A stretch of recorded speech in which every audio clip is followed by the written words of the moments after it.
pick up those questions in writing, and we do need to move on. So we'll move on to the poster session Q&A number 3, and we've got a choice of 6 posters that we can have some discussion about. Some of them are related to transplant techniques, one basic science talking about E-cadherin, another one kind of basic science related to serum leptin, and one more on epidemiologic of hypopigmentation in children. So if you have a question, please include the author in your question. And I don't see any that have come up yet. Let me just...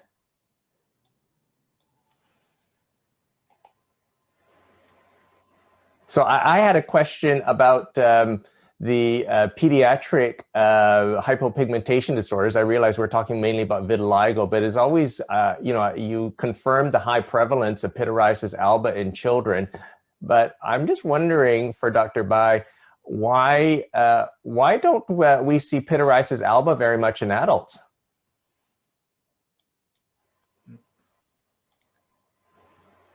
I'm sorry.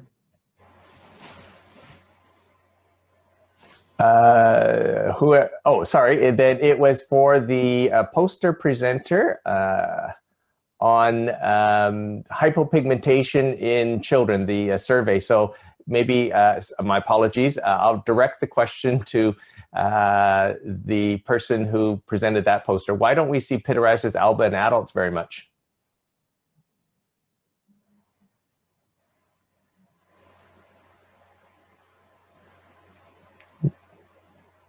Maybe we don't have. Question was for Dr. Yeon Jo. She's not there. Maybe we can go to the next question. This is a question for my colleague, Marwa. The question is, did you see differences in E-cadherin expression between the stable and an active disease? Hi, Nanya.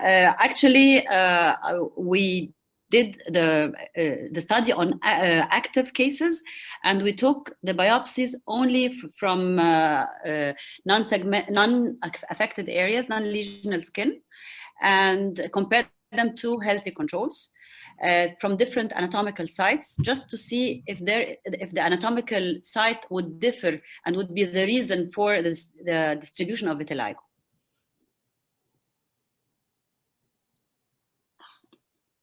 I can't hear you. Sorry. Thank you very much for your answer. Thank you. Yeah, we actually, in the same patient, we compared perilesional skin with non-lesional skin, and the perilesional skin had even less amount of E-cadherin compared to the normal non-lesional skin. So the non-lesional skin less than control, and the perilesional skin less than the non-lesional. Okay, that's interesting. Yeah. Any other questions from the chat? Yeah, I wanted to ask my friend Deepti. Hi, Deepti. Did you try to use less concentrations? I mean, 1 to 3 instead of 1 to 10 donor to recipient ratio? Did you try this?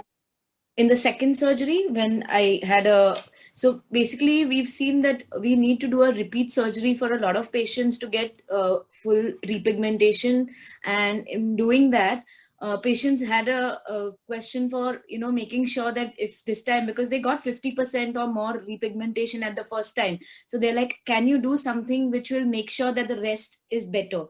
So we didn't increase the concentration, but the areas which were remaining were small.